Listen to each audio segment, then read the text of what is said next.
Klut Timur adalah kawasan pedesaan yang setengah darinya merupakan kawasan pegunungan. Tak heran jika musim buah-buahan tiba, pasar-pasar yang ada di Klut Raya akan dipenuhi berbagai macam buah, yang sebagian besarnya berasal dari Klut Timur.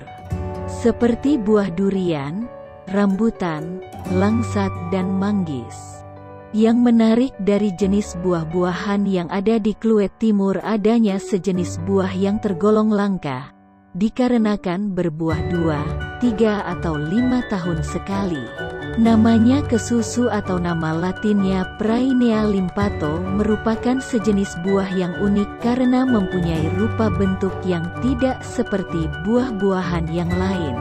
Buah ini banyak ditemukan di daerah tropis. Selain nama kesusu, limpato, nama lain yang digunakan ialah seperti buruni, ematak dan karon. Dalam bahasa Klut biasa disebut dengan kalimpatu.